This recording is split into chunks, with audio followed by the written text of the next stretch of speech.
कत्रो बना देखेको खतरा अन्त जराई जरा रहेछ फेरि माया सङ्क्रान्तिको लागि यहाँ तरु खर्ने छौँ है हामी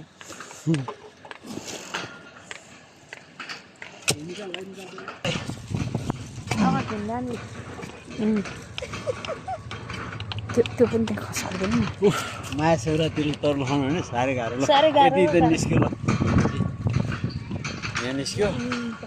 यति निस्क्यो यति पनि निस्क्यो यहाँ देखाउ त कति छ दुईवटा भयो तिनवटा भइसक्यो ल यहाँ अब यो भाँचे मैले नभाँचेको सर्लक्क निकाल्नु है नभाज्नु है नभाज्नु ला भाँचिगयो नि हेर अब फेरि त्यसलाई निकाल्नु पर्ने भयो अब यहाँ बाँकी हेरौँ है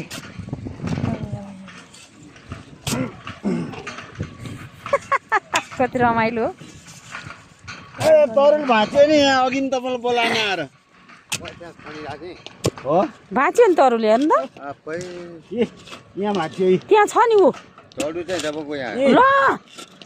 नलाग्नु न अब यो को ठुलो यसरी खानुहुन्छ पुरा खनेर खानुपर्छ यस्तो साह्रो छ त्यही त खन्तीले खन्ने भने गराम गुडो भाँतिर तपाईँ तरुल खाने मान्छे चाहिँ होइन नि त यो भत्काउन नि नहुने अब गर्न नि नहुने कहाँ हुन्छ त कुन चाहिँ मान्छे त्यहाँ बाँकी रह्यो त्यत्रो यहाँ आयो यति छिर्नु सक्यो त कुटाले खन्नु कुटाले खने हुने बित्यो त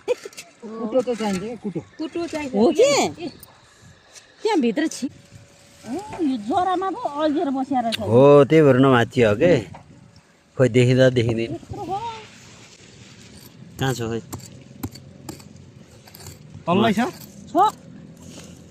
उता उता गएको के बाहिरपट्टि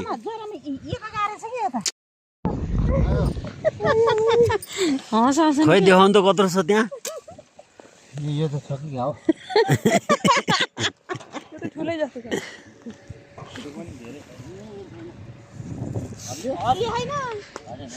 हल्लिसक्यो क्या धेरै गाडी आएन अब त्यो सक्यो त्यो पार्नु त ओ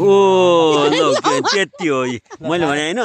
थोरै बाँकी रहेछ मलाई पुग्नु आयो हाम्रो यहाँ थापा गाउँको दाइले खन्न लाग्यो सानो टुक्रो मात्रै निकाले बाँकी सबै मैले निकालेँ अब तपाईँ देखाएको ठुलो छ यति गाह्रो छ कि त्यो मिठो चाहिँ मिठो हुन्छ त्यो